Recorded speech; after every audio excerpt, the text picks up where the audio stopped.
Hello అండి, శ్రోతలకు నమస్కారం. రివర్స్ గేర్ అనే నవల 3వ భాగానికి స్వాగతం అండి. చదువుతున్నది లక్ష్మి. ప్లీజ్ అండి, ఈ నవల వినంగానే లైక్ చేయండి, సబ్స్క్రైబ్ చేసుకోండి. ఇక కథలోకి వెళితే, ప్రత్యేకంగా ఏర్పాటు చేసిన కోర్టులో కోర్టు సిబ్బంది ఉత్కంఠభరితంగా లాయర్ల వైపు, జడ్జి వైపు చూస్తున్నారు. యథావిధిగానే విలేకరులకు ప్రవేశం లేదు. ఆయా టీవీ ఛానల్స్కు చెందిన వ్యక్తులందరూ వరండా మీద, మెట్ల మీద నిలబడి ఒకరితో ఒకరు ఆసక్తికరంగా చర్చించుకుంటున్నారు. మల్టీ కోర్ బిజినెస్తో దేశంలోనే పేరెన్నికగన్న ఒక పేరుమోసిన కంపెనీ ఎండీ మీద అందులో పనిచేసే ఒక ఎగ్జిక్యూటివ్ స్థాయి ఉద్యోగి కేసు వేయడం. కొంతమంది కోర్టులోని వ్యక్తుల ద్వారా ఆ కేసు స్త్రీ పురుషుల మధ్య సంబంధానికి చెందినదని బయటకు పుకార్లు వచ్చాయి. స్త్రీ పురుషుల మధ్య సంబంధం అంటే లీగల్ కనెక్షనా, ఇల్లీగల్ కనెక్షనా? లీగల్ కనెక్షన్ అయితే ఆ కేసు ఎందుకు వస్తుంది? ఇల్లీగల్ కనెక్షన్ కావచ్చు. ఒక లేడీ ఎండీకి ఒక ఉద్యోగికి మధ్య కేసు అంటే ఏమై ఉంటుంది? ఇలా రకరకాలుగా కోర్టు కారిడార్లో ఊహాగానాలు చెలరేగుతున్నాయి. ఆ ఊహాగానాలకు రకరకాల వార్తలుగా మలచడానికి విలేకరులు నానా పాటలు పడుతున్నారు. ప్రొసీడ్. జడ్జి మెహతా అనుమతితో లాయర్ మాలవ్య లేచి నిలబడి మాయాదేవి వైపు చూసింది. లాయర్ ఆదిత్య మనోహర్ వైపు చూశాడు. మిస్ మాయాదేవి, కోర్టులో ప్రొసీడింగ్స్ పాయింట్ టు పాయింట్గానే ఉండాలి, అండర్స్టాండ్? మాయాదేవి ఆమె వైపు కోపంగా చూసింది. చూడండి మిస్ మాయాదేవి, మా క్లయింట్ మిస్టర్ మనోహర్ను మీరు సెడ్యూస్ చేసే పథకంలో భాగంగా మీరు మొదట ఆయన్ని కిస్ చేశారా?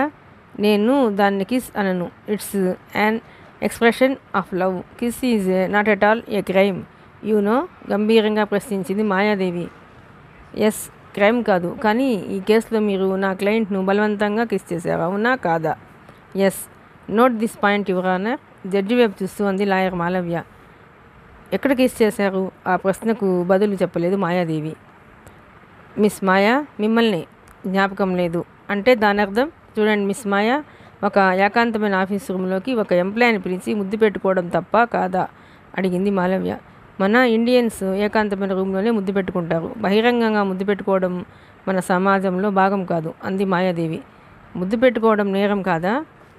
ఒక లవ్వర్ ఇంకో లవర్ని ముద్దు పెట్టుకోవడం నేరం కాదు అంది Maya. I object your honour. మా క్లయింట్ మిస్టర్ మనోహర్ మిస్ మాయకు లవర్ కాదని గమనించాలి, లాయర్ ఆదిత్య అన్నాడు. ఓకే, ఎలా ముద్దు పెట్టుకున్నారో చెప్పండి. Lip to lip, tongue to tongue. సమాధానం చెప్పలేదు మాయాదేవి. పెదవుల మీద కాసేపు అయ్యాక నెమ్మదిగా అంది మాయ. Very good. గట్టిగానా, నెమ్మదిగానా? జ్ఞాపకం లేదు అంటే your honour, one tongue deeply penetrates a lover's mouth is an almost perfect mimic of intercourse, so it's an offence అంటూ మాలవ్య జడ్జి మెహతా వైపు చూసింది. మిస్ మాయాదేవి, కిస్సింగ్ అఫెన్స్ అని నీకు తెలీదా? జడ్జి మెహతా అడిగాడు మాయని. తెలీదు, వెంటనే జవాబు చెప్పింది మాయ. అంటే ఆ విషయం తెలియని అమాయకురాలివా? ఆ వయసు నీకు రాలేదనా? ఆ మాట మాయాదేవికి కొంచెం కోపం, కొంచెం చిరాకు కలిగాయి. మిస్టర్ జస్టిస్, ముద్దు ఒక యూనివర్సల్ లాంగ్వేజ్ ఆఫ్ ఆల్. ఆ ప్రేమ కానీ ఆ ముద్దు కానీ నేరం కాదు. అమెరికాలో నడి రోడ్డు మీద ఎక్కడ పడితే అక్కడ యువతీ యువకులు, ప్రేయసీ ప్రియుల ముద్దు దృశ్యాలు మనకు సహజంగా కనిపిస్తాయి. మన భారతదేశంలో, అరబ్ దేశంలో ముద్దు రహస్య ప్రక్రియ అని నాకు తెలుసు. చైనాలో ముద్దు ఓరల్ కేస్టిటీ. అంత మాత్రం చేత ముద్దుని ఎవరూ నిషేధించలేదు. మీకు తెలుసులో తెలీదో, 1978లో లవ్ సబ్లిమ్ అని హిందీలో ఒక సినిమా వచ్చింది. ఒక భర్త భార్యల మధ్య ముద్దు సీన్లు ఉన్న చిత్రం అది. ఆ ముద్దు సీన్లు తొలగించమని పెద్ద ఉద్యమాలు జరిగాయి. అలాగే హిందీ సినిమా నటి రేఖ బిశ్వజిత్ను ముద్దు పెట్టుకుని సెన్సేషనల్ స్టార్గా ఎదిగిపోయింది. అది మీడియా ముద్దు. బహిరంగంగా జరిపే ఇంటర్కోర్స్ కూడా కొన్ని ఆదిమ దేశాల్లో నేరంగా పరిగణించరు. అలాంటప్పుడు ముద్దును ఇంటర్కోర్స్గా భావించడం నేరం. మాయాదేవితో వాదనకు కూర్చున్న లాయర్లు ఆమె వైపు చూశారు. జస్టిస్ మెహతా వైపు చూసింది lawyer Malaviya. Miss Malaviya, Mehta paper మీద ఏదో నోట్ చేసుకుని టాపిక్ మార్చండి అని చెప్పాడు. Okay your honour. మిస్ మాయ ఆ సమయంలో కొంత ఇంటాక్సికేషన్కి లోనే ఉందని నా క్లయింట్ విషయాన్ని బట్టి మిస్ మాయను కొన్ని ప్రశ్నలు వేయదలుచుకున్నాను. Okay, proceed. జడ్జి మెహతా అన్నారు. మిస్ మాయ, ఏకాంతంగా మీరు రూమ్లో ఉన్న సమయంలో మిస్టర్ మనోహర్ ఆ రూమ్లోకి వచ్చారు. రాగానే మీరు ఆయనతో కొంత సంభాషణ జరిపిన తర్వాత ఆయన కుడి చేతిని పట్టుకున్నారు, అవునా? అవును. అప్పుడు మీ బిహేవియర్లో నా క్లయింట్కి కొన్ని అబ్సీన్ సిగ్నల్స్ కనిపించాయి. వెంటనే తన చేతిని వెనక్కి తీసేసుకున్నాడు కదా. ఆ సిగ్నల్స్ మీకు జ్ఞాపకం ఉన్నాయా? అబ్సీన్ సిగ్నల్స్ అంటే మామూలుగా ప్రశ్నించింది Maya. Obscene signals are sexual action which cause offence to those who witness them. అర్థమైందా అంటూ జస్టిస్ మెహతా వైపు చూసింది మాలవ్య. క్యారియన్ అన్నారు ఆయన. మిస్టర్ జస్టిస్, అబ్సీన్ సిగ్నల్స్ ప్రధానంగా 2 రకాలుగా ఉంటాయి. మొదటిది స్నేహపూర్వకమైన వాంఛనీయత కాగా రెండోది కాంక్షపూరితమైన లైంగిక ప్రేరణ. ఈ రెండో ప్రక్రియకు మీరు పాల్పడ్డారు. మీరు మా క్లయింట్ చేతుల్ని పట్టుకుని మొదట మీ గుండెలకు రాసుకుంటూ నీ చేతులు ఇంత గట్టిగా ఉంటాయా అని అన్నారు. ఈ చేతులతో నన్ను నువ్వు గట్టిగా నీ గుండెలు కదుముకుని ఒకే ఒక్కసారి కౌగిలించుకోవా అని అడిగారు.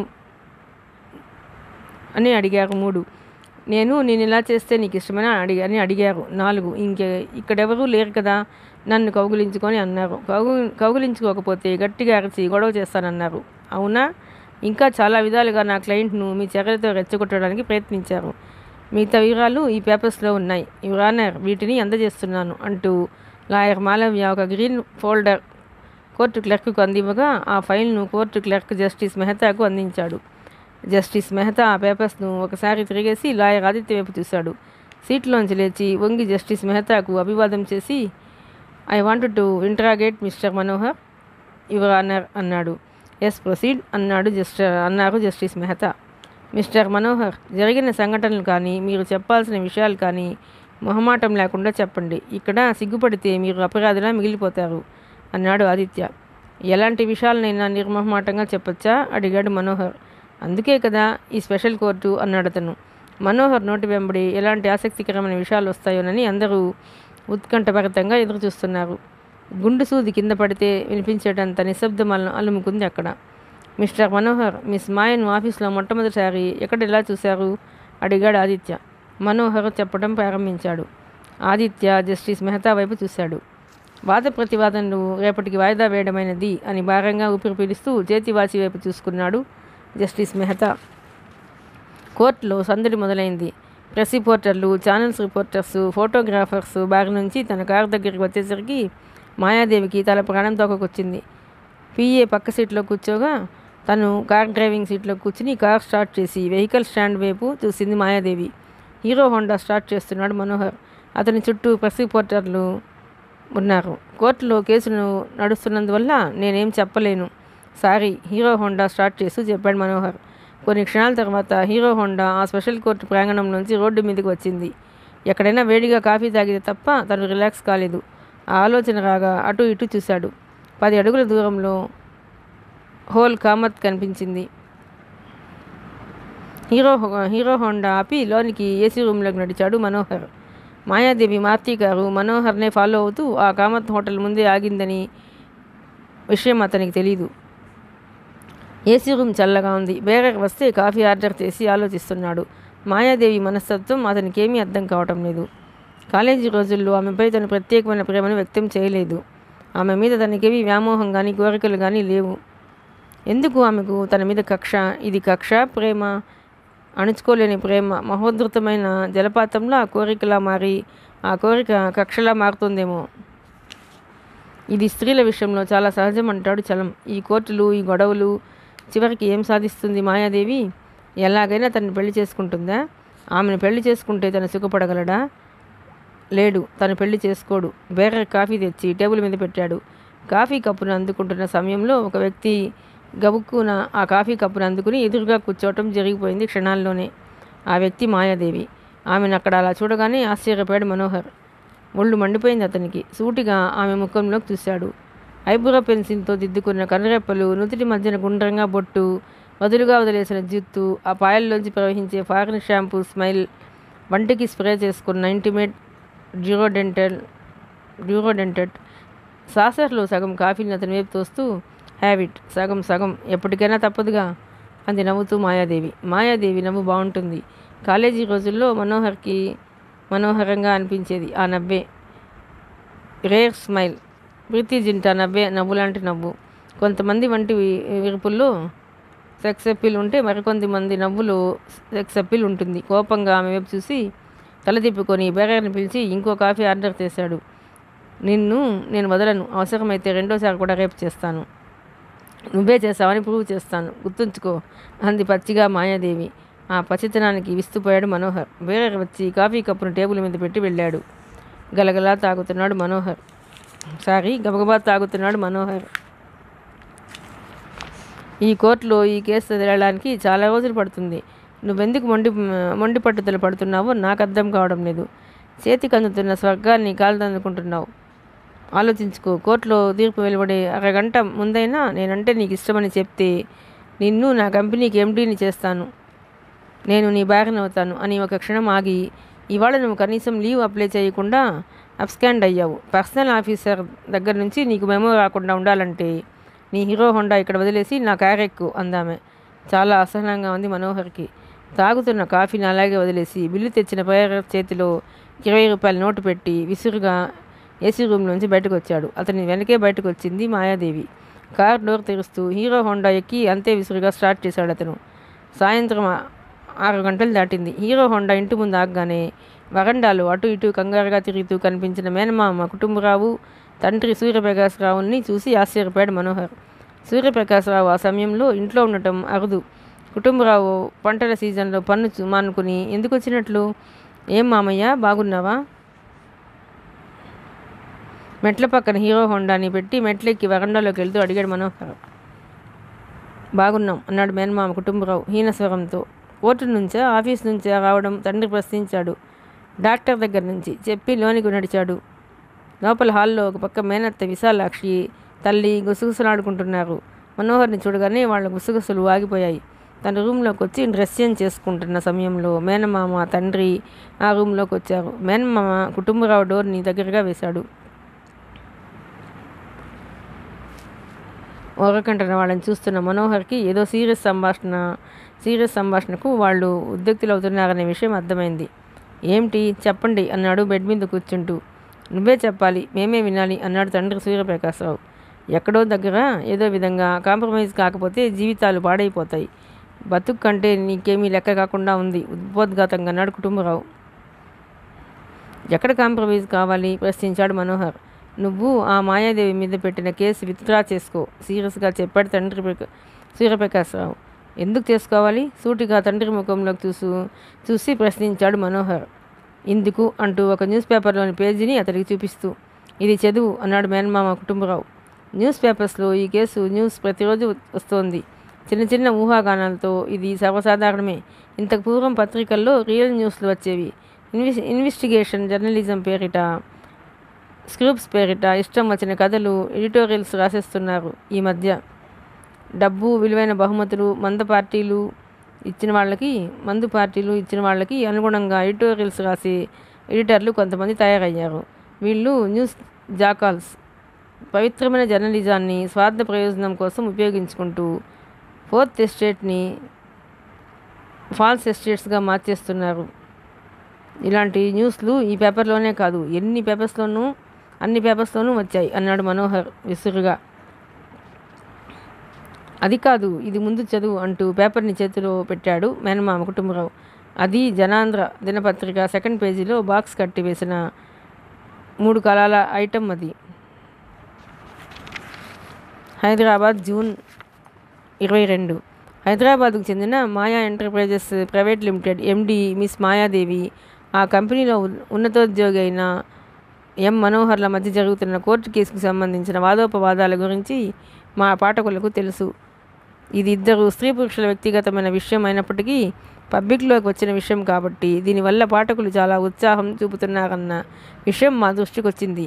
ఈ కేసు కోసం స్పెషల్ కోర్టు ఎందుకు ఏర్పాటు చేశారన్నది ఆసక్తిదాయకమైన ప్రశ్న. ఇల్లీగల్ కాంటాక్ట్ ఈ కేసుకు మూలమని అందరికీ తెలిసిన వాస్తవం. కాగా ఇప్పటి వరకు అందరికీ తెలిసినట్లుగా మనోహర్ అనే వ్యక్తి మిస్ మాయాదేవి తనకు రేప్కు గురి చేసిందనేది పాయింట్. ఈ పాయింట్ అన్ని చోట్ల చర్చనీయాంశమవుతోంది. ఒక భారతీయ మహిళ, అందులోనూ ఒక కంపెనీకి ఎండీ అయిన ఎంబీఏ చదువుకున్న యువతి ఒక యువకుడిని రేప్ చేయడం నిజమా? కొంతమంది మా పాఠకుల్ని, విద్యావంతుల్ని ఈ విషయంపై ప్రశ్నించిన మీదట ఒక స్త్రీ పురుషుడిని రేప్ చేయడం అసంబద్ధమని పురుషుడే స్త్రీని రేప్ చేసి తను తప్పించుకోవడానికి కోర్టులో కేసు వేసి ఉంటాడనే అభిప్రాయాన్ని వ్యక్తం చేస్తున్నారు. ఈ విషయంపై కొంతమంది ప్రముఖ ఫెమినిస్ట్ రీడర్స్ వారి పేర్లు రహస్యంగా ఉంచడమైనది. మనోహర్ అనే వ్యక్తి ఒక స్త్రీని బలాత్కరించి ఆమె తనని బలాత్కరించిందని దొంగ కేసు పెట్టాడని, దీన్ని సామూహికంగా స్త్రీలందరూ ఎదుర్కోవాలని పేర్కొన్నారు. మనోహర్ అన్న వ్యక్తి స్త్రీ జాతిని అవమానించాడని, ఈ విషయమై తాము ఆ నిందితుని ఇంటి ముందు ధర్నా చేయడానికి పూనుకుంటామని హెచ్చరించారు. ఈ ఆరోపణల గురించి ప్రశ్నించడానికి మనోహర్కి మా ప్రత్యేక విలేకరి ఫోన్ చేయగా ఆయన అందుకు జవాబు చెప్పడానికి తిరస్కరించారు. మనోహర్ కాలేజీలో ర్యాలీలు రేపటి సంచికలో చదవండి. ఆ వార్తని చదవగానే పేపర్ని పరపరమని చింపి విసిరేశాడు మనోహర్. 2 నిమిషాల్లో హ్యాంగర్కి తగిలించిన షర్టు ప్యాంటుల్ని తీసివేసుకుని పాలాక్షుడిలా ఇంట్లోంచి బయటకు వచ్చి హీరో హోండా ఎక్కి స్టార్ట్ చేశాడు. కోపంగా ఎక్కడికి వెళ్తున్నాడు వీడు? ఒరేయ్ మను, వస్తున్నాడు మేనమామ. ఆ పిలుపుల్ని వినిపించుకోలేదు మనోహర్. అప్పటికీ హీరో హోండా స్టార్ట్ అయింది. ఆ ఇంటి పరిసరాలను రోడ్డుపై దూసుకుపోయింది. జనాంధ్ర డైలీ పేపర్ ఎడిటర్ ఛాంబర్లోకి విసురుగా దూసుకొచ్చిన మనోహర్ వైపు ఆశ్చర్యంగా తలెత్తి చూశాడు ఆయన. అప్పటికే అతని ఫోటో 2 సార్లు పత్రికలో వేయడం వల్ల వెంటనే గుర్తుపట్టాడు అతను. నా పేరు మనోహర్. ఈవేళ న్యూస్ పేపర్లో నా మీద న్యూస్ రాసిన రిపోర్టర్ ఎవరు? ఆవేశంగా ప్రశ్నించాడు మనోహర్. కూర్చోండి. దేనికి? నేను జవాబు చెప్పడానికి తిరస్కరించానని రాశారు. జవాబు చెప్పడానికి వచ్చాను. సాధ్యమైనంత కూల్గా అన్నాడు అతను. పిలుస్తాను అంటూ కాలింగ్ బెల్ నొక్కాడు. ప్యూన్ లోనికి రాగానే వెళ్ళి వాసుని పిలువు అన్నాడు. వాసు అనే విలేకరి లోనికి వస్తూనే మనోహర్ని చూసి కంగారు పడ్డాడు.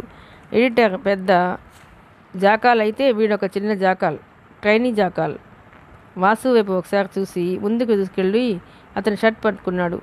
ముందు ఆ చెంప ఈ చెంప వాయించేసి ఇష్టం వచ్చినట్లుగా అతన్ని చితకబాదేశాడు. అడ్డుగా వచ్చిన ఎడిటర్ వైపు రుద్రుడిలా చూశాడు. చూడు మిస్టర్ ఎడిటర్, స్కూప్స్ అంటే ఎదుటి వాళ్ళ వ్యక్తిత్వాన్ని డ్యామేజ్ చేసే వార్తలు కావు. మరొకసారి ఇలా జరిగిందా మీ పేపర్ ఆఫీస్ని లేపేస్తాను. మేము మిమ్మల్ని హెచ్చరించినట్లుగా రాసుకోండి. నా మీద పోలీస్ కేసు పెట్టుకోండి. సీరియస్గా ఎడిటర్కి వార్నింగ్ ఇచ్చి ఆ రూమ్ నుంచి బయటపడి లిఫ్ట్ ఎక్కి కిందకి దిగి హీరో హోండా ఎక్కాడు. 1 గంట తర్వాత రిపోర్ట్ వాసుని ఎండీ సస్పెండ్ చేశాడు.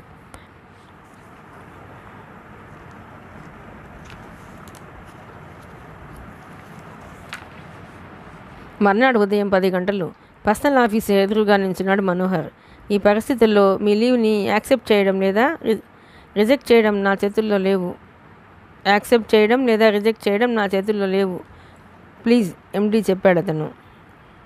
ఈ పరిస్థితుల్లో మీ లీవ్ని యాక్సెప్ట్ చేయడం లేదా రిజెక్ట్ చేయడం నా చేతుల్లో లేవు ప్లీజ్, ఎండీ చెప్పాడు అతను. పీఓ ఆ పితరాటకం పెడతాడని మనోహర్కి తెలుసు. ఎండీ ఛాంబర్ వైపు నడిచాడు మనోహర్. ఎండీ పిఏని కలిశాడు. ఎండీ కోర్టుకెళ్లే బిజీలో ఉన్నారు, మీకు ఇప్పుడు అపాయింట్మెంట్ ఇవ్వకపోవచ్చు అంటూనే ఇంటర్కంలో మనోహర్ వచ్చిన విషయాన్ని మాయాదేవికి చెప్పింది. అప్పుడు సమయం 10 గంటల 10 నిమిషాలు. వెళ్ళండి అందామె మనోహర్ వైపు చూస్తూ. మాయాదేవి ఛాంబర్లో కడుగు పెట్టాడు మనోహర్. ఎల్లో కలర్ శారీ మీద వైలెట్ కలర్ ఫ్లవర్స్ డిజైన్లో మాయాదేవి మనోహరంగా ఉంది.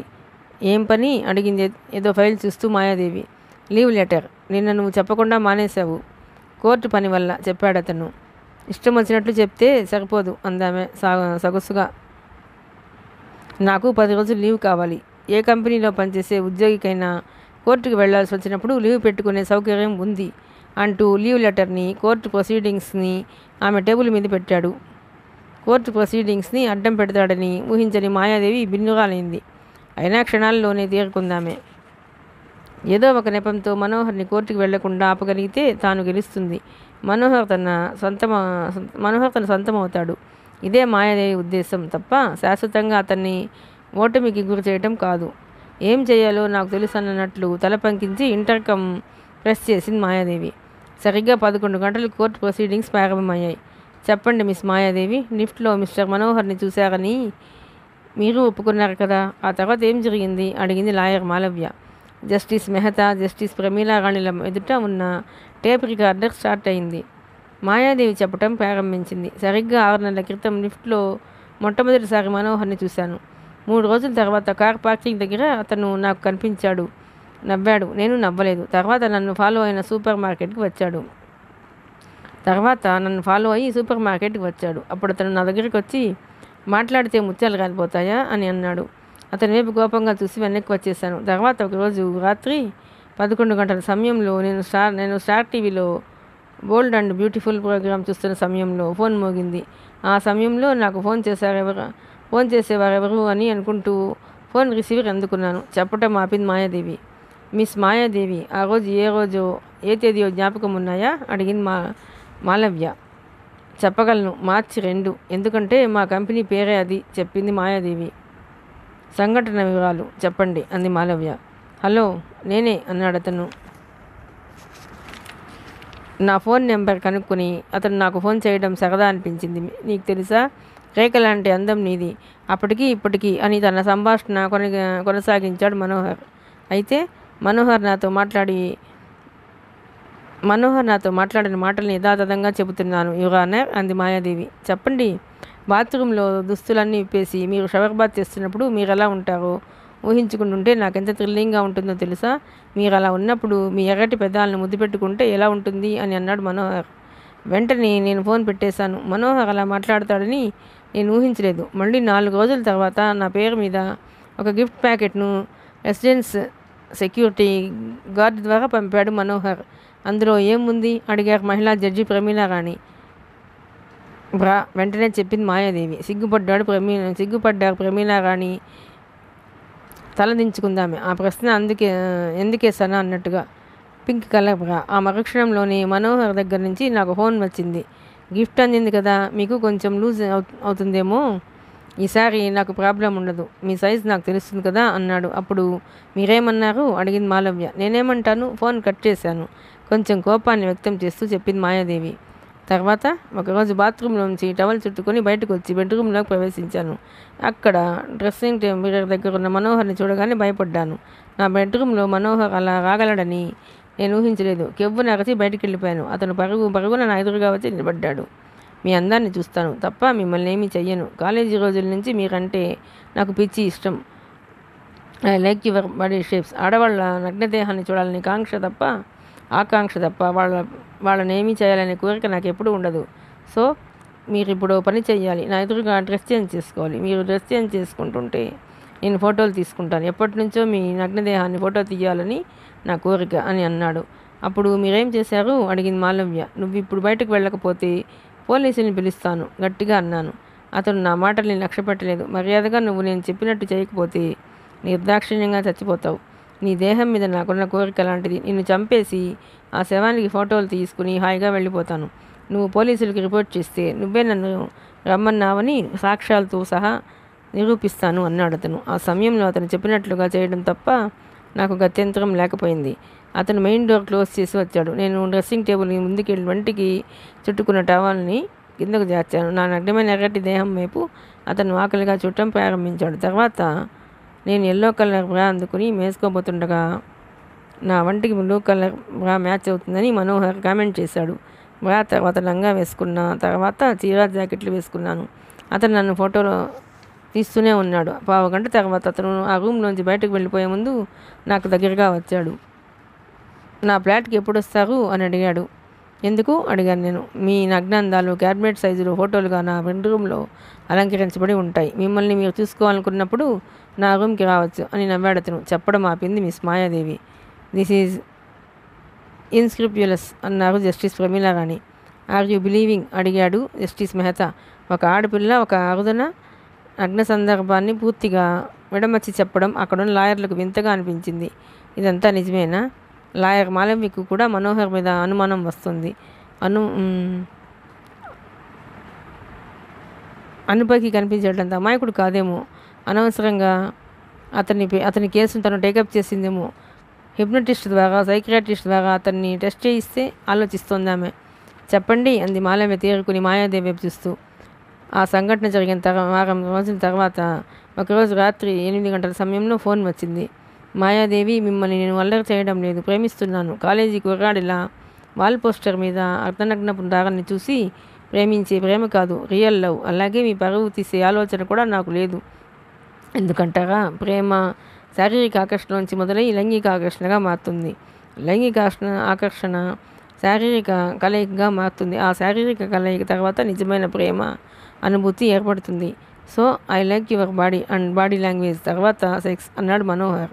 మీ బెడ్ మీదకు మీరే నన్ను ఆహ్వానించాలి. ఆ రోజు కోసం ఎదురు చూస్తుంటాను. ఎందుకో తెలుసా, మగవాడికి ఒక ఆడదాంతో రేపు ఎప్పుడు సుఖంగా ఉండదు, సంతృప్తినివ్వదు. మీరు ఇన్వైట్ చేయలేదనుకోండి, నీ రేపు తప్పదు అన్నాడు మళ్ళీ. ఈ విషయాలనే చెప్పి కళ్ళు మూసుకుని తలదించుకుంది మిస్ మాయాదేవి. వెంటనే విసురుగా నిలబడ్డాడు Manohar. Your honour, he is lying. పచ్చి అబద్ధాల కోరు. డోంట్ బిలీవ్ హర్ అరచాడతను. Mister, control yourself. Don't shout here అన్నాడు జస్టిస్ మెహతా. మనోహర్ మరేమీ మాట్లాడలేదు. కానీ ఆడవాళ్ల వికట ప్రవర్తన ఎలా ఉంటుందో మొట్టమొదటిసారి అర్థమైంది. అతనికి క్రైమ్ కథలంటే చాలా ఇష్టం. అప్పుడప్పుడు డెబనెయిర్ ఫ్యాంటసీలోని కథల్ని చదువుతుంటాడు అతను. అందులోని కథల కన్నా మాయాదేవి చెప్పిన కథ హారిబుల్. ఇంత క్రుకుడ్ క్రియేటివిటీ మాయాదేవిలో ఉందా? సున్నితమైన మనస్సుకు ఈ స్త్రీ హృదయం నిలయమంటారు. కానీ అదంతా అబద్ధమేనా? ఈ అబద్ధాలతో తనకెందుకీ పోరాటం? ఒక క్షణం ఎంతో నిరాశ నిస్పృహలకు లోనయ్యాడు మనోహర్. అంతలోనే తేరుకున్నాడు. తన పోరాటం వెనుక అంతులేని నమ్మకం ఉంది. ఆ పోరాటానికి బలమైన పునాది కృతజ్ఞత. అతని కళ్ళ ముందు ఒక్కసారి మేనమామ కుటుంబరావు మెదిలాడు. కుటుంబరావు కూతురు సరోజ మెదిలింది. తన గురించి సరోజ ఏమనుకుంటోంది? ఆ ప్రశ్న దగ్గరికి వచ్చినప్పటికీ మనోహర్ ఆలోచనలు చప్పున ఆగిపోయాయి. అంతలోనే కోర్టు వాదనలు వాయిదా పడ్డాయి. మర్నాడు ఆదివారం కోర్టు బయటకు వచ్చి తన హీరో హోండా వైపు నడుస్తున్న మనోహర్ అక్కడ కనిపించిన వ్యక్తుల్ని చూడగానే చిరునవ్వు నవ్వుతూ విష్ చేశాడు. అక్కడ 4 వ్యక్తులు అతని కోసం ఎదురు చూస్తున్నారు. 2 ఆఫీస్లో కొలీగ్స్, మరో 2 తన ఫ్రెండ్స్, ఒకప్పటి క్లాస్మేట్స్.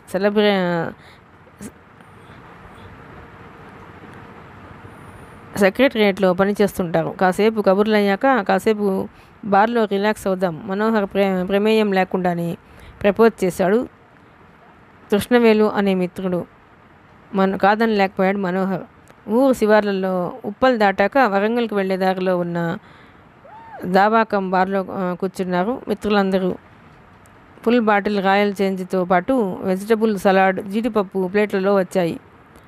మనోహర్ కోసం థమ్స్అప్ వచ్చింది. అందరికీ గ్లాసులో డ్రింక్ చేసి సోడా కలిపాడు రెహమాన్ అనే ఫ్రెండ్. చీజ్ కొట్టి సిప్ చేశాక బాతాకాన్లో పడ్డారందరూ. ఒరే మనోహర్, మంచికో చెడ్డకు నువ్వు రాష్ట్రంలో హీరో అయిపోయావురా.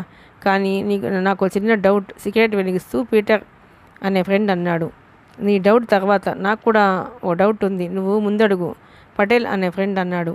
అది కాదురా, ఆడది మగాడిని ఎలా రేపు చేస్తుందిరా మగవాడి ప్రమేయం లేకుండా? ఈజ్ ఇట్ పాసిబుల్ అన్నాడు పీటర్.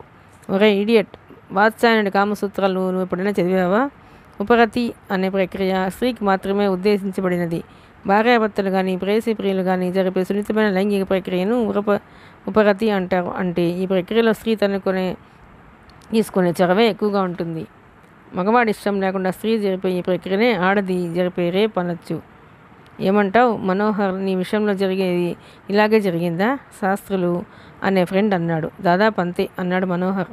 ఆ మాయాదేవి కోటీశ్వరాలు. ఆ అమ్మాయి కోరుకుంటే నీలాంటి కుర్రాళ్ళు 100 మంది దొరుకుతారు. నిన్ను కాలేజీ రోజుల నుంచి ప్రేమించింది, ఇష్టపడింది. నిన్ను సెక్సువల్ డిజైర్ తీర్చమని అడిగింది. తీర్చేసి రహస్యంగా ఆ కాంట్రాక్ట్లను అలా కొనసాగిస్తే పోలా? ఎంతమందికి లేవు ఇల్లీగల్ కాంట్రాక్ట్స్? మా ఆఫీస్లో పనిచేసే 6 అమ్మాయిల్లో 5 నాకు కాంట్రాక్ట్స్ ఉన్నాయి అన్నాడు రిపీటర్. 5తోనా? ఆరో అమ్మాయితో ఎందుకు లేదో ఆశ్చర్యంగా అడిగాడు రెహమాన్. ఆరోది నా పెళ్ళాం కాబట్టి చెప్పాడు పీటర్. అందరూ పెద్దపేటని నవ్వారు ఆ మాటలకి. ఒరే మనోహర్, నాకో ధర్మ సందేహం. అందరూ రహస్యంగా దాచిపెట్టే రహస్య వ్యవహారాన్ని నువ్వు రహస్యంగా దాచిపెట్టకుండా కోర్టులో కేసు వేశావు. నువ్వు ఒక సినిక్ అని అందరూ అనుకుంటున్నారు తెలుసా? మందలిస్తున్నట్టుగా అన్నాడు పటేల్. నేను ఒక సినిక్నని నువ్వు అనుకోవచ్చు, పేపర్స్ కూడా రాయొచ్చు. అందరూ ఈ విషయంలో నా వైపు అనుమానంగా చూడొచ్చు. కానీ మన దేశంలో లాకి ఒక ఆకృతిని ఇచ్చిందెవరు? బ్రిటిషర్లు. దాదాపు 300 సంవత్సరాల క్రితం ఇప్పటి చట్టానికి రూపకల్పన జరిగింది. అప్పట్లో చట్ట నిర్మాణకర్తల అభిప్రాయం ఏమిటి మీకు తెలుసా? సీరియస్గా అడిగాడు మనోహర్. తెలీదు అన్నాడు శాస్త్రులు. నేరాలు పురుషులు మాత్రమే చేస్తారని, ఒకవేళ స్త్రీ నేరం చేస్తే జాలి తలచి వదిలేయాలని, స్త్రీ ఏ రకంగా నేరం చేసినా అది నేరం కాదన్నది అప్పటి చట్ట నిర్మాణకర్తల అభిప్రాయం, చెప్పాడు మనోహర్. అప్పుడు ఈ గవర్నమెంట్లు గందరగోళాలు ఉండేవి కాదు. రాజ్యాలు, రాణులు, ఆ తర్వాత దొరలు, దొరసాన్లు, రాణులు తమకిష్టమైన బానిసలతో అక్రమ సంబంధాలు ఏర్పరచుకుని తర్వాత వాళ్ళని చంపించేవాళ్ళు. అలాగే దొరసాన్లు. ఇండియాకు ఈస్ట్ ఇండియా కంపెనీకి వచ్చిన ఇంగ్లీష్ దొరలు మన ఇండియన్ లేడీస్ చుట్టూ తిరిగితే, దొరసాన్లు ఇండియన్ కంట్రీమెన్స్ చుట్టూ తిరిగారన్న దానికి చరిత్రలోనే చాలా సాక్ష్యాలున్నాయి. ఇవన్నీ ఇల్లీగల్ కాంటాక్ట్స్ కాదా? మరి ఎవరికి ఎందుకు శిక్ష పడలేదు? శాస్త్రులు అడిగాడు. చట్టం వాళ్ళ చేతుల్లో ఉంది కాబట్టి, పోలీస్ వాడు చేసే దొంగతనం బయటపడదు కాబట్టి. పివి నరసింహారావు ప్రధానమంత్రిగా ఉన్నప్పుడు దాదాపు 6,000 కోట్లు అక్రమార్జన చేశాడని ఆరోపణలు వచ్చాయి. హర్షద్ మెహతా మీద అదే స్థాయిలో ఆరోపణలు వచ్చాయి. లాలూ ప్రసాద్ యాదవ్, జయలలిత వీళ్ళ మీద కేసులు నమోదయ్యాయి. ఎక్కడైనా రుజువైందా? ఆ కేసులు ఏమయ్యాయో ఎవరికీ తెలియదు. ఇలాంటి సంఘటనలు కొన్ని వేలున్నాయి. అలాంటప్పుడు రవి అస్తమించిన బ్రిటిష్ సామ్రాజ్యంలో ఎన్ని వేల దుర్మార్గాలు జరిగి ఉంటాయో ఊహించు. వీటికి ఎవడి జవాబుదారు? ఏది ఇల్లీగల్ అన్నదానికి సరైన డెఫినేషన్ ఇచ్చుకోలేని పరిస్థితి మనది, చెప్పాడు మనోహర్. ఇంతకీ నువ్వేమంటావు? అడిగాడు పీటర్. మీకు ఇంట్రెస్టింగ్ విషయం చెప్తాను, వినండి. అలహాబాద్లో ఇందిరా ప్రియదర్శిని అంటే ఇందిరాగాంధీ కాకపూర్వం అన్నమాట. కాలేజీలో చదువుకున్న రోజుల్లో ఇప్పుడు ఆవిడ అమ్మాయి కదా, ఓ అబ్బాయి ప్రేమించాడు.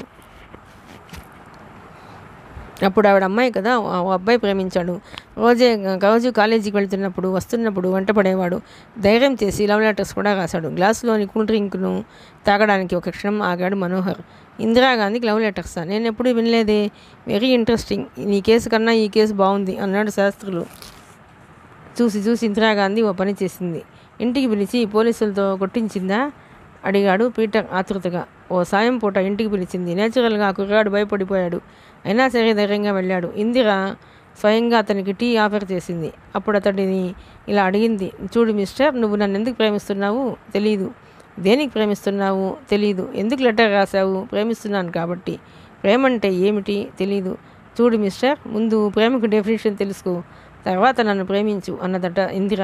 ఆ కుర్రాడు నిరాశగా వెళ్ళిపోయాడు, చెప్పాడు మనోహర్. తర్వాత ఏం జరిగింది? ఆసక్తిగా అడిగాడు రెహమాన్. మిగతా వాళ్ళలో కూడా అదే ఉత్సుకత. ఇందిరా ఫిరోజ్ల వెళ్ళప్పుడు అతగాడు ఓ గిఫ్ట్ తెచ్చి ఇందిరాగాంధీ చేతిలో పెట్టాడు. అప్పుడు ఇందిరాగాంధీ ప్రేమంటో ఏమిటో ఇన్నేళ్ళకైనా తెలిసిందా అని మళ్ళీ అడిగింది నవ్వుతూ. తెలిసింది అన్నాడు అతను. ఏమిటి తెలుసుకున్నావు? అడిగింది ఇందిర. ప్రేమంటే ఆకర్షణ, వ్యామోహం కాదని జవాబిచ్చాడు అతను. అప్పుడు ఇందిర నవ్వేసి ఊరుకుందిట. చెప్పి కూల్ డ్రింక్ బాటిల్ని అందుకున్నాడు మనోహర్. మరి ప్రేమంటే ఏమిటట? అడిగాడు పీటర్. అలనాటి కాళిదాస్ దగ్గర నుంచి నేటి ఆధునిక కవి వరకు ప్రేమ గురించి అందంగా వర్ణించి చెప్పారే తప్ప దాన్ని శాస్త్రీయంగా చెప్పడానికి వాళ్ళు ప్రయత్నం చేయలేదు. ఎందుకంటే ఊహలతోనూ ఊహాగానాలతోనూ మన సాహిత్యం నిండి ఉంది కనుక.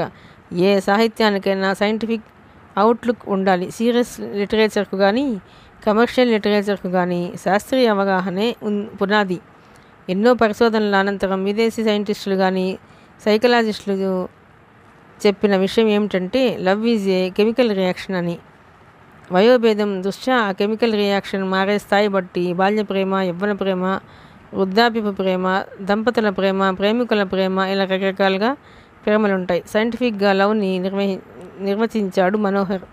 ఒరేయ్ మనోహర్, నువ్వు సైంటిఫిక్గా చెప్పినా ఫిలాసఫికల్గా చెప్పినా కామన్ మెన్ దృష్టిలో ప్రేమ అంటే సెక్సే. Matter of 7 minutes. అయిపోయిందేదో అయిపోయింది. తప్పు ఎవరిదో ఒకరిది. వదిలేయి. ఇద్దరూ కాంప్రమైజ్ అయిపోండి. ఆ మాయాదేవిని పెళ్లి చేసుకో.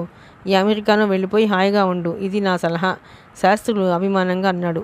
ఈ విషయంలో నేనెవరి మాట వినదలుచుకోలేదు. బాటిల్ పూర్తయింది. పదండి పోదాం అన్నాడు మనోహర్. ఆడదాని విషయంలో మగవాడికి అంత పట్టుదలేమిటి? మూర్ఖత్వమా లేక తెలియనితనమా? రెండూ కాదు. హీరో హోండా ఎక్కే ముందు తనలో తనే కొనుక్కున్నాడు మనోహర్. సాయంత్రం 4:30 దాటింది. కాలేజీలోంచి బయటకు వచ్చింది సరోజ. ఆమె రాక కోసం అప్పటికి గంట నుంచి ఎదురు చూస్తున్నాడు మనోహర్. ఇంట్లో ఎవరికీ చెప్పకుండా ఆమెను కలవడం కోసమే 2.5 గంటల బస్సు ప్రయాణం చేసి ఆ ఊరు వచ్చాడు అతను. ఏ పండగకో పబ్బానికో అలా వచ్చి ఇలా వెళ్ళిపోయే బావ తన కోసం కాలేజీకి రావడం చాలా ఆశ్చర్యంగా ఉంది సరోజకు. పక్కన ఉన్న స్నేహితురాలతో పాటు మనోహర్కు ఎదురుగా వచ్చి నిల్చుంది సరోజ. మా బావ అని స్నేహితురాలికి పరిచయం చేసింది సరోజ మనోహర్ని. అంటే ఆ మాయాదేవి కేసు నవ్వుతూ అందామె. ఆ నవ్వులో వ్యంగ్యం ఉంది. ఆ వ్యంగ్యానికి అసహనంగా ఉంది మనోహర్కి. నీతో మాట్లాడటానికి వచ్చాను సీరియస్గా అన్నాడు అతను. సీయు పక్కనున్న ఫ్రెండ్కి చెప్పేసి ఇంటికి వెళదాం అందామె. అక్కడ నుంచి మేనమామ ఇంటికి వెళ్ళాలంటే అరగంట బస్సు ప్రయాణం. అంత ఓపిక లేదు మనోహర్కి. దూరంగా గుడి కనిపిస్తోంది. ఆ గుడికి వెళ్ళి మాట్లాడుకుందాం. పావు గంట తర్వాత నేను హైదరాబాద్ వెళ్ళిపోతాను అన్నాడు అతను. నీ ఇష్టం అందామె.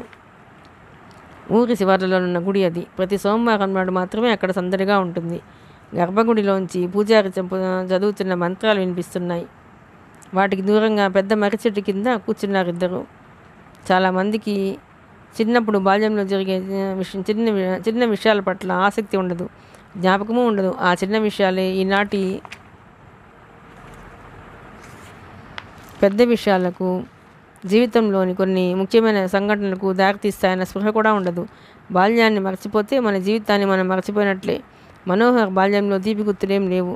అతనికి 7 ఏళ్ల వయసులో పెద్ద తుఫాన్ రావడం, ఊళ్ళోని జనంలో ఎక్కువ మంది బంధువులు సన్నిహితులు దారుణంగా చనిపోవడము, పంట చేలగట్ల మీద, చెరువుల్లోనూ బావుల్లోనూ వాళ్ళ శవాలను దయనీయంగా చూడటము, చనిపోయిన వాళ్ళని తలుచుకుని బతికున్న వాళ్ళు ఏడవటము, ఎందుకో తెలియని ఏడుపు వెనుక ఆర్ద్రత గురించి కొంచెం తెలిసి అతని కళ్ళు కూడా చెమ్మగిల్లడం. పండిన పంట పొలాలు మొత్తం తుఫాన్ తాకిడికి మాయమైపోతే, ఉన్న ఒక్క ఇల్లు సగం కూలిపోతే, ఇంట్లో నగదు వరదలో కొట్టుకుపోతే తన తల్లి తండ్రి రోధించడం చాలా బాగా గుర్తు మనోహర్కి. అప్పుడు వచ్చాడు మేనమామ కుటుంబం. మేనత్త మొదటి నుంచి స్వార్థపు మనిషే. ఇల్లు బాగు చేయించాడు, సంవత్సరానికి సరిపడా తిండి గింజలు ఇచ్చాడు. కష్టాలు మనిషికి రాకపోతే మానుకొస్తాయా? నిబ్బరంగా ఉండు. నా మేనల్లుడి సంగతి నాకు వదిలేయి. వాడిని పెంచి పెద్ద చేసి పెద్ద చదువు చదివించే పూచి నాది. వాడిని నా కొడుకులా చూసుకుంటాను. హామీ ఇవ్వడమే కాదు తనతో పాటు తీసుకెళ్ళిపోయాడు. అన్నమాట ప్రకారం సొంత కొడుకులా చూసుకున్నాడు. మేనమామకు ఒక కూతురు, ఒక కొడుకు ఒకసారి చెరువులో ఈతకని వెళ్ళి శవమై తిరిగి వచ్చాడు. అప్పటి నుంచి మేనమామ మనోహర్ని కొడుకులాగానే పెంచాడు. మగవాళ్ళ ఆలోచనలు ఒక రకంగా ఉంటే, ఆడవాళ్ళ ఆలోచనలు ఇంకో రకంగా ఉంటాయి. ఇంత ఖర్చు పెట్టి మనోహర్ని పెంచి పెద్ద చేశాం. మన సరోజను వాడికిచ్చి పెళ్లి చేసేద్దాం. కట్నం ఇవ్వక్కర్లేదు. సమయం చూసి మీ చెల్లి దగ్గర ఆ ప్రసక్తి తీసుకొస్తే బాగుంటుంది. కొన్ని నెలల క్రితం విశాలాక్షి తన భర్తతో అంది. పిచ్చి మొహమ, నా మేనల్లుడి నేను అల్లుడిగా చేసుకోవడం కోసం వాడిని పెంచలేదు, చదివించను లేదు. ఆ పరిస్థితుల్లో ఎవరున్నా సరే నేను చేరదీసేవాడినే. స్వార్థంతో చేసే ఏ పని కూడా భగవంతుడు కూడా క్షమించడు. వాడు సరోజని చేసుకుంటానంటే నేను కాదన్ను, చేసుకోను అంటే బాధపడను. ఈ విషయంలో నువ్వు గొడవ చేయకు, భార్యని మందలించాడు కుటుంబరావు. ఆ మాటల్ని విన్నాడు మనోహర్. మేనమామ ఔన్నత్యం మనోహర్కి ఎప్పుడో తెలుసు. దేవుడు మనుషుల్లోనే ఉంటాడు అన్నదాన్ని మనోహర్ నమ్మడానికి కారణం మేనమామ మాత్రమే. తన జీవితాన్ని చక్కదిద్దిన మేనమామ సరోజని పెళ్లి చేసుకోవడం ద్వారా మాత్రమే తను చూపెట్టగలడు కృతజ్ఞతని. అందుకే మాయాదేవితో ఈ పోరాటం. ఎవరికి అర్థమవుతుంది తన మనసులోని వేదన? సరోజ వైపు చూసి భారంగా నెట్టూర్చాడు మనోహర్. 18 ఏళ్ల సరోజ సన్నగా పొడవుగా ఉంటుంది. ఆ కోల ముఖంలో పల్లెటూరి ముగ్ధత్వం ముక్కుకు పెట్టుకున్న ముక్కెరలా మెరుస్తుంటుంది. మనోహర్ అంటే సరోజకు కూడా ఎంతో ఇష్టం. 24 గంటలు పక్కపక్కనే గడిపిన బాల్యం వాళ్ళది. స్నేహితుల్లా మెదిలారు, ఆడుకున్నారు, పాడుకున్నారు, తిట్టుకున్నారు. సరోజ, డిగ్రీ చదువుతున్నావు. న్యూస్ పేపర్ల ద్వారా, మీ అమ్మానాన్నల ద్వారా చాలా విషయాలు తెలుసుంటాయి. నాకెంతమంది ఫ్రెండ్స్ ఉన్నా ఎవరితోనూ నా బాధను పంచుకోలేని సున్నితమైన సమస్య అది. అందుకే నీ దగ్గరికి వచ్చాను. నేను చేసింది తప్ప? చాలా సీరియస్గా చిన్నపిల్లాడిలా అడిగాడు మనోహర్. అంతంత పెద్ద కళ్ళతో అతని వైపే అలా చూస్తోంది సరోజ. ఏది తప్పో ఏది రైటో నేను ఎలా చెప్పగలను అందామె మెల్లగా. అంటే నా మీద నీకు నమ్మకం లేదా? లేదో ఉందో నీకు తెలియదా? ఎదురు ప్రశ్న వేసిందామె. అంత దూరం నుంచి నీ కోసం ఇంటికి వెళ్లకుండా ఇంటికి వచ్చింది ఈ యక్ష ప్రశ్నల కోసం కాదు, చిరుకోపంతో అన్నాడు అతను. నెమ్మదిగా పెద్ద విప్పింది సరోజ. చూడు బావా, నాకు కూడా అర్థం చేసుకునే వయసు వచ్చింది. మా నాన్న నిన్ను పెంచాడని ఆ కృతజ్ఞతతో నీ మనసుని వంచుకోవద్దు. వ్యక్తిగతమైన ఇష్టాయిష్టాలు ఎప్పుడూ శాశ్వతమైన బంధాన్ని వేయలేవు. ఆ ఇష్టాలు సుఖాన్ని, హాయిని మాత్రమే ఇస్తాయి. ఈ విషయాన్ని నేను ఒక మరదలుగా చెప్పడం లేదు, సన్నిహితురాలుగా చెప్తున్నాను. మా బావ ఎప్పుడు తప్పు చేయడు. అపారమైన ప్రేమతోనూ నమ్మకంతోనూ అంది సరోజ. ఆ మాటలకు మనోహర్ కళ్ళల్లో చిన్న తడి మెరిసింది. పక్కకు పడిపోతున్న ఒక మనిషికి ఆలంబన అర్థం చేసుకున్న ఇంకొక మనిషి మనసే. చాలు సరోజ, చాలు. ఆమె అరచేతుల్ని రెండింటినీ తన చేతుల్లోకి తీసుకుని అసంకల్పితంగా ముద్దు పెట్టుకున్నాడు. వస్తాను. మరో మాట మాట్లాడకుండా మెట్లు దిగిపోయి ముందుకెళ్ళిపోయాడు. రామప్ప గుడిలోని శిల్పంలా అలా నిల్చుండిపోయిన సరోజ వెళ్ళిపోతున్న మనోహర్ని చూస్తూ కాసేపు అయ్యాక చేతుల వైపు చూసుకుంది. ఆగిపోతున్న మనోహర్ పెదవులు తడి స్వార్థరహితమైన అభిమానం మనకు అరుదుగా కనిపిస్తుంది. సరిగ్గా ఉదయం 11 గంటలు. జస్టిస్ మెహతా, జస్టిస్ ప్రమీలా రాణి తమ స్థానాల్లో కూర్చున్నారు. వారు కూర్చున్నాక లాయర్లు, సిబ్బంది తమ కుర్చీల్లో కూర్చున్నారు. లాయర్ మాలవ్య తరపున గెస్టులుగా ఆ రోజు 2 వ్యక్తులు ప్రత్యేకంగా వచ్చారు. ఆ 2 వ్యక్తులు మాలవ్య పర్సనల్ ఫ్రెండ్స్. అందులో ఒక ఆయన famous psychologist doctor Prakash Kothari, మరొకరు certified sex counsellor doctor Mahendra Vatsa. Lawyer Malaviya రిక్వెస్ట్పై జస్టిస్ మెహతా, జస్టిస్ ప్రమీలా రాణి వాళ్ళిద్దరికీ పర్మిషన్ ఇచ్చారు. ఆ విషయం మిగతా వారికి తెలియకుండా రహస్యంగా ఉంచారు. కోర్టు ప్రొసీడింగ్స్ ప్రారంభమయ్యాయి. లాయర్ ఆదిత్య మనోహర్ని ప్రశ్నించడం ప్రారంభించాడు. మిస్టర్ మనోహర్, మిస్ మాయాదేవి మిమ్మల్ని రేప్ చేశారు కదూ? అవును, చెప్పాడు మనోహర్. జరిగిన విషయాలను బాగా జ్ఞాపకం చేసుకుని నిర్భయంగా చెప్పండి అన్నాడు ఆదిత్య ఆన్ చేసిన రేప్ రికార్డర్ వైపు చూస్తూ. అలాగే నెమ్మదిగా అతను. మిస్ మాయాదేవి మిమ్మల్ని ఏ రోజున, ఏ తేదీన, ఎన్ని గంటలకు రేప్ చేశారు? ఒక్కొక్క పదాన్ని వత్తి పలుకుతూ అడిగాడు ఆదిత్య. ఒక క్షణం జ్ఞాపకం చేసుకోవడానికి ప్రయత్నించి, సరిగ్గా 3 నెలల క్రితం, అంటే ఏప్రిల్ 20 సాయంత్రం 5 గంటలకు. సరిగ్గా 5 గంటలే అని ఎలా చెప్పగలరు? సాయంత్రం జరిగిందా ఈ రేప్? ఆశ్చర్యం వ్యక్తం చేస్తూ అడిగాడు ఆదిత్య. అవును. అంటే ఎండీగా ఆమె కానీ, సీనియర్ ఎగ్జిక్యూటివ్ మీరు కానీ ఆ రోజు ఆఫీస్కి వెళ్ళలేదా? ఆఫీస్ గెస్ట్ హౌస్లో కాలక్షేపం చేశారా? కొంచెం వేళాకోళంగా అడిగాడు ఆదిత్య. ఆ మాటకి కొంతమంది చిన్నగా నవ్వారు. అవును, ఆ సమయంలో మేమిద్దరం ఆఫీస్ గెస్ట్ హౌస్లోనే ఉన్నాం. ఆ ఒక్క మాటకు ఆ హాల్లోని జనమంతా ఎలర్ట్ అయ్యారు. వాళ్ళందరి చూపులు మనోహర్ మీదే కేంద్రీకృతమయ్యాయి. ఆ సమయంలో మీరెందుకు ఆఫీస్ గెస్ట్ హౌస్లో ఉన్నారు? అది చెప్పాలంటే అంతకుముందు జరిగిన సంఘటన చెప్పాలి. ఆ రోజు ఉదయం 10 గంటలకు నేను ఆఫీస్కి వచ్చాను. నేను వచ్చిన 10 నిమిషాలకు ఎండి పిఏ వచ్చి నాకు ఐఓఎం ఇచ్చి వెళ్ళారు. అందులో సాయంత్రం 4 గంటలకు సంస్థలోని వివిధ ఎగ్జిక్యూటివ్స్తో managing director product sales and revision meeting జరపబోతున్నారు. కొత్తగా మార్కెట్లోకి ప్రవేశపెట్టిన సన్బాత్ రిపోర్ట్స్ తీసుకుని గండిపేటలో ఉన్న గెస్ట్ హౌస్కి రావాలని అందులో ఉంది చెప్పాడు మనోహర్. ఐఓఎం అంటే ఇంటర్నల్ ఆఫీస్ మెమో. ఇంటర్నల్గా జరిగే మీటింగ్స్కి, సంస్థలోని ఎగ్జిక్యూటివ్స్కి అలాంటి మెమోల మీద డీటెయిల్స్ వస్తాయి. అలాంటి మీటింగ్స్కి ఎవరెవరు హాజరవుతారు? ఒకప్పుడు చీఫ్ జనరల్ మేనేజర్ ఆధ్వర్యంలో జరుగుతాయి. ఇంకొకప్పుడు అంటే ఏదైనా ప్రోడక్ట్ లాంచ్ చేస్తున్న సమయంలో కానీ చైర్మన్ లేదా ఎండి ఆధ్వర్యంలో సమీక్ష సమావేశాలు జరుగుతాయి. అలాంటి మీటింగ్స్కు MD, chief manager, product manager, chief marketing manager, chief distributor, ఒకప్పుడు ఇంపార్టెంట్ ఏరియా డిస్ట్రిబ్యూటర్స్ ఎన్ని గంటలకు ఎలా గండిపేట గెస్ట్ హౌస్కి వెళ్ళారు?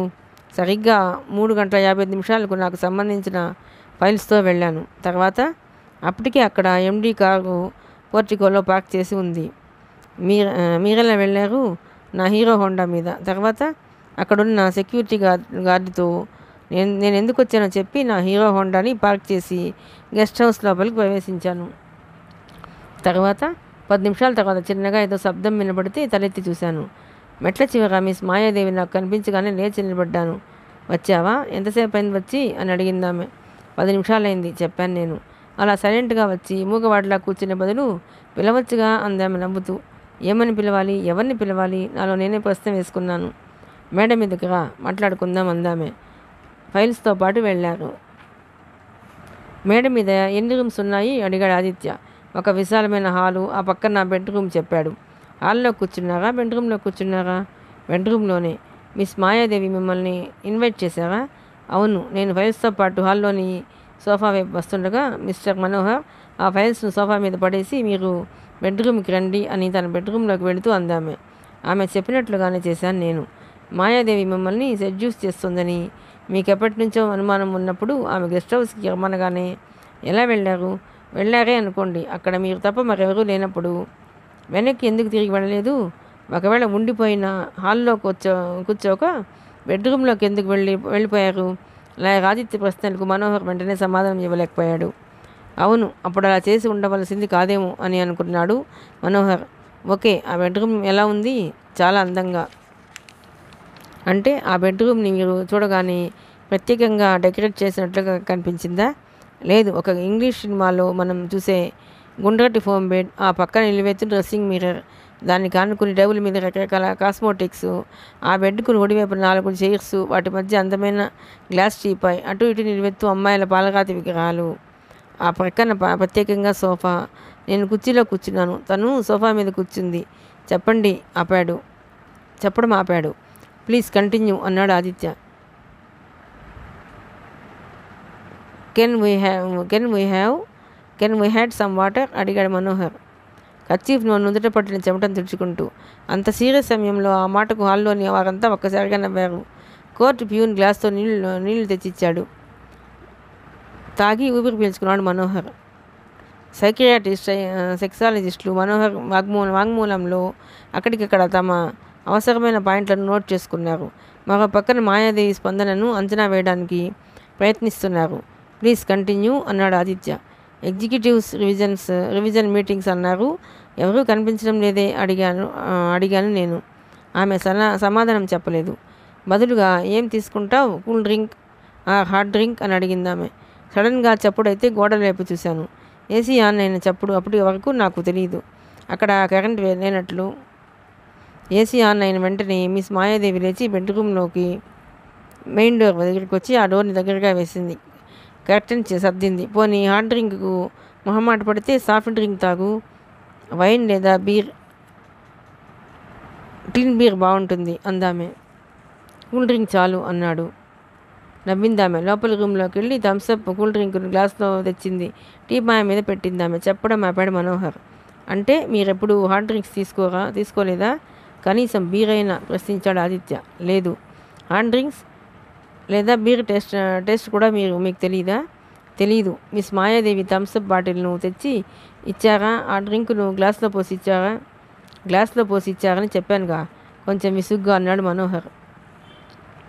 ఆమె గ్లాస్లో డ్రింక్ వస్తున్నప్పుడు మీరు చూడలేదా? లేదు. మీకు హాట్ డ్రింక్స్ అలవాట్లేదా? లేదని చెప్పానుగా. కొంచెం కోపం వచ్చింది మనోహర్కు. టీపాయ్ మీద పెట్టిన కూల్ డ్రింక్ వెంటనే తాగారా మీరు? అడిగాడు ఆదిత్య. లేదు. ఎందుకు? ఆమె నాతో ఏదో విషయాలు మాట్లాడుతుంటాం వల్ల. ఏం విషయాలు మాట్లాడారు? కుర్చీలో ఇరుగ్గా ఏం కూర్చుంటావు? సోఫా మీదకి వచ్చి కూర్చో అందామె. అదే పనిగా అడగటం వల్ల సోఫా మీద కూర్చున్నాను. తర్వాత నాకు చాలా దగ్గరగా జరిగి కూర్చుంది ఆవిడ. దగ్గరగా అంటే ఎంత దూరంలో? దూరం లేదు అంటే మీద పడిపోతున్నట్లుగానా? ఆ మాటలకు కొంతమంది లాయర్స్ నవ్వారు. కాదు, భుజాలు బయట నాకు తగిలేట్టుగా. అంటే అప్పుడు మాయాదేవి ఏ డ్రెస్లో ఉన్నారు? చీర జాకెట్తో. ఏ కలర్ చీర చెప్పగలరా? జ్ఞాపకం చేసుకోవడానికి ప్రయత్నించాడు ఒక క్షణం Manohar. Light blue colour sari, dark blue colour jacket. ఆ రోజు మాయాదేవి వేసుకున్న డ్రెస్ను అంత బాగా గుర్తుపెట్టుకున్నారంటే మీరు ఆమెను నిశ్చితంగా పరిశీలించారన్నమాట. నిశ్చితంగా పరిశీలించలేదు. మరి ఆ డ్రెస్ కలర్ గుర్తుండిపోవడానికి కారణం? మనోహర్ ఏ కారణం చెప్తాడని అందరూ ఆసక్తికరంగా చూస్తున్నారు. I like blue colour. కావలిస్తే ఇప్పుడు నేను వేసుకున్న డ్రెస్ చూడండి, blue colour jeans pant shirt. ఆ మాటకు మాయాదేవి ఊరకంటే అతని డ్రెస్ వైపు చూసింది. తర్వాత అడిగాడు ఆదిత్య. రివిజన్ మీటింగ్ లేనప్పుడు నేను వెళతాను అన్నాను. నా పిఏ కూడా రాలేదంటే మీటింగ్ క్యాన్సిల్ అయ్యిందేమో అంది మాయాదేవి. మీకు తెలియకుండా క్యాన్సిల్ అవుతుందా? అడిగాడు నేను. ఏవో కారణాల వల్ల చీఫ్ జనరల్ మేనేజర్ క్యాన్సిల్ చేయవచ్చు అన్నదామె. ఆ వాదన నేను నమ్మలేదు. కూల్ డ్రింక్ తీసుకో అందామె. కూల్ డ్రింక్ తీసుకుని వెళ్ళిపోదామని గ్లాస్ని చేతిలోకి తీసుకుని సిప్ చేశాను. ఆ కూల్ డ్రింక్ చేదుగా అనిపించింది చెప్పాడు మనోహర్. కూల్ డ్రింక్ కూడా అదే మొదటిసారా మీరు తాగడం? సీరియస్గా అడిగాడు ఆదిత్య. లేదు, కూల్ డ్రింక్ తరచూ తాగుతుంటాను. కూల్ డ్రింక్ చేదుగా అనిపించినప్పుడు మీకు డౌట్ రాలేదా? మామూలు టేస్ట్ కన్నా ఆ టేస్ట్ భిన్నంగా ఉంది బదులిచ్చాడు మనోహర్. తర్వాత ఆమె మరో గ్లాస్ కూల్ డ్రింక్ అందించింది. అక్కడ నుండి త్వరగా వెళ్ళిపోదామనే ఉద్దేశంతో త్వరగా తాగేశాను. ఈ బుక్స్ చూస్తుండు మిస్టర్ మను, ఇప్పుడే వస్తాను అని లోనికి వెళ్ళింది మాయాదేవి. ఆ బుక్స్ వైపు చూశాను. ఒకటి లేటెస్ట్ డెబ్నెయిల్, రెండోది ఫ్యాంటసీ స్పెషల్ ఇష్యూ, మూడోది ఫారిన్ ఫార్నోగ్రఫీ బుక్. ఆసక్తిగా ఆ బుక్ తీసి చూశాను. అన్నీ బొమ్మలే, ఫారిన్ ఆర్ట్ పేపర్ మీద ముద్రించి ఉన్నాయి. ఆడామగ శృంగార సన్నివేశాలకు సంబంధించిన మామూలు వ్యక్తులకు అసహ్యం కలిగించే న్యూడ్ ఫిగర్స్, సెక్స్ కార్యకలాపాల నిత్యతత్వంతో నిండిన బొమ్మలు. అవి మనుషుల ఫోటోలా, ఆర్టిస్ట్ గీసిన చిత్రాలా ప్రశ్నించాడు లాయర్ ఆదిత్య. మనుషుల ఫోటోలే. ఆ బుక్స్ని పూర్తిగా చూసారా? యథాలాపంగా తిరిగేసి పక్కన పడేశారా? ఆ ప్రశ్న ఆదిత్య వైపు సూటిగా చూశాడు మనోహర్. సహజమైన ఆసక్తితో ఆ బుక్లోని ఆ ఫోజులన్నింటినీ చూశాను. ఎందుకంటే ఎందుకు ఇలాంటి బుక్ చూడటం నాకు అదే ఫస్ట్. మీరెప్పుడు ఇంగ్లీష్ సినిమాలు చూడలేదా? చూశాను. కొన్ని సినిమాల్లో సెక్స్ దృశ్యాలు ఉంటాయి కదా, అలాంటప్పుడు నేను కళ్ళు మూసేసుకుంటాను. చిన్నప్పటి నుంచి నాకు అదో అలవాటు. ఆ మాటకు జడ్జీలు, లాయర్లు, సిబ్బంది అందరూ నవ్వారు. అంటే మీరు సెక్స్కి వ్యతిరేక? న్యూడ్ బొమ్మల్ని, న్యూడ్ ఫొటోస్ని చూస్తున్నప్పుడు మీలో ఏ విధమైన సంచలనం కలగదా? ఆ ప్రశ్నకు జవాబు కోసం ఒక క్షణం ఆలోచించాడు మనోహర్. లాయర్ మాల వైపు ఒకసారి చూశాడు. వాల్ పోస్టర్ల మీద సెమీ న్యూడ్ ఫొటోస్ని చూశాను. ఎప్పుడు? రోడ్డు మీద వెళుతున్నప్పుడు. అప్పుడు కూడా వెంటనే కళ్ళు మూసుకునేవారా? అవును. మరి యాక్సిడెంట్లు ఇవి జరగలేదా? ఆదిత్య మాటలకు అందరూ తిరిగి నవ్వారు. ఆ సమయంలో నాయర్ మాలవ్య లేచి అబ్జెక్షన్ యువర్ ఆనర్, కేసుకు సంబంధం లేదని ప్రశ్నలు వేసి నా క్లయింట్ను తికమక గురి చేయటం భావ్యం కాదు. మగవాడు అనగానే న్యూడ్ ఫోటోల్ని ఆసక్తిగా చూస్తాడని, నగ్నత్వాన్ని ఇష్టపడతాడని అనుకోవడం పొరపాటు. ప్రతి వారికి కొన్ని అలవాట్లు, కొన్ని అభిరుచులు పుట్టుకతో వస్తాయి. ఎక్కువ మంది మగవాళ్ళ కంటే ఇష్టంలా కాకుండా నా క్లయింట్ భిన్నంగా ఆలోచించడం, భిన్నంగా ప్రవర్తించాడని హెకిల్ చేయడం తప్పు అని నేను మనవి చేసుకుంటున్నాను అందామె. మిస్టర్ ప్రాసిక్యూటర్, పాయింట్లోకి రండి అన్నారు జస్టిస్ ప్రమీలారాణి. మిస్టర్ మనోహర్, మీరు ఫోన్ బుక్ చూస్తున్నారు. ఆ తర్వాత ఆ రోజెందుకో మరోసారి కూల్ డ్రింక్ తాగాలనిపించింది. ట్రేలో నిండుగా ఉన్న మరో గ్లాస్ తీసుకుని తాగేశాను. ఆ తర్వాత ఏదో ఒక రకంగా అనిపించింది. సరిగ్గా 5 నిమిషాలు గడిచాయి. ముక్కుపుటాలకు వింత పరిమళం సోకితే తల ఎత్తి పక్క రూమ్లోకి వచ్చి డోర్ దగ్గర నుంచున్న మాయాదేవిని చూశాను. వెంటనే నా చేతిలోని బుక్ను పక్కన పడేశాను. అది ఆమె బాడీకి స్ప్రే చేసుకున్న ఫారిన్ సెంట్ పరిమళం. ఎక్కువగా స్ప్రే చేసుకోవడం వల్ల చాలా ఘాటుగా, మత్తుగా, చాలా ఇంటాక్సికేటింగ్గా ఉంది. అలాగే అందుకనుగుణంగానే ఆమె డ్రెస్ ఉంది. ఆగాడు మనోహర్. ఆ సమయంలో అతని కళ్ళు మాయాదేవిని చూస్తున్నాయి. ఎలా ఉంది ఆమె డ్రెస్? అడిగాడు ఆదిత్య. పల్చటి ఉల్లిపొర లాంటి తెల్లని సిల్క్ నైటీ ఆమె భుజాల దగ్గర నుంచి కాళ్ళ వరకు వేలాడుతోంది. ఆ సమయంలో వెనుక నుంచి లైట్ పడుతుండటం వల్ల ఆమె బాడీ ఎనాటమీ స్పష్టంగా నాకు కనిపిస్తోంది. నేను తలదించుకున్నాను, చెప్పాడు మనోహర్. బాడీ ఎనాటమీ అంటే? మిలార్డ్, కేసుకు కీలకమైన సన్నివేశం గురించి ముద్దాయి చెప్తున్నాడు కాబట్టి అతని దగ్గర నుంచి నాకు స్పష్టమైన వివరాలు కావాలి. కాబట్టి డీటెయిల్స్ కోసం కొన్ని ప్రశ్నలు వేయడానికి అనుమతిని కోరుతున్నాను. న్యాయమూర్తుల్ని రిక్వెస్ట్ చేయడం, వారు అందుకు అంగీకరించడం జరిగిపోయింది. మిస్టర్ మనోహర్, బాడీ ఎనాటమీ అంటే దేహంలో కొన్ని ఇంపార్టెంట్ భాగాలు, ఆ భాగాల దగ్గర మలుపులు. ఇంపార్టెంట్ భాగాలంటే ఆ భాగాలు మీకు కనిపించాయి అని. అవి ఏ భాగాలు? స్పష్టంగా చెప్పండి. ఆమె వక్ష సంపద, నడుము, కటిభాగం, నెమ్మదిగా చెప్పాడు మనోహర్. ఆ సమయంలో ఆమె వక్ష సంపద మీద, కటిభాగం మీద కానీ ఆచ్ఛాదన ఏమీ లేదా? లేదు, ఒక నైటీ తప్ప. ఆమె వంటి మీద ఏవి ఒక్క నూలు పోగు లేదు. అంటే బ్రా, అండర్వేర్, పర్సనల్ లేవు. మీకెలా తెలిసింది? అంత ఉల్లిపొర లాంటి సిల్క్ నైటీ ఆమె వేసుకుంది కాబట్టి. అంటే చూడగానే బ్రా కానీ ఆమె వేసుకోలేదని మీకు తెలిసిపోయిందన్నమాట. అవును. అంటే అంత స్పష్టంగా ఆమెను గమనించారన్నమాట. తర్వాత ఏం జరిగింది? భారంగా నిట్టూర్చాడు మనోహర్. ఎలా చెప్పాలో అతనికి ఏం అర్థం కావటం లేదు. కొన్ని క్షణాల తర్వాత మళ్ళీ కొనసాగించాడు. మిగతా కథ 4వ భాగంలోనండి.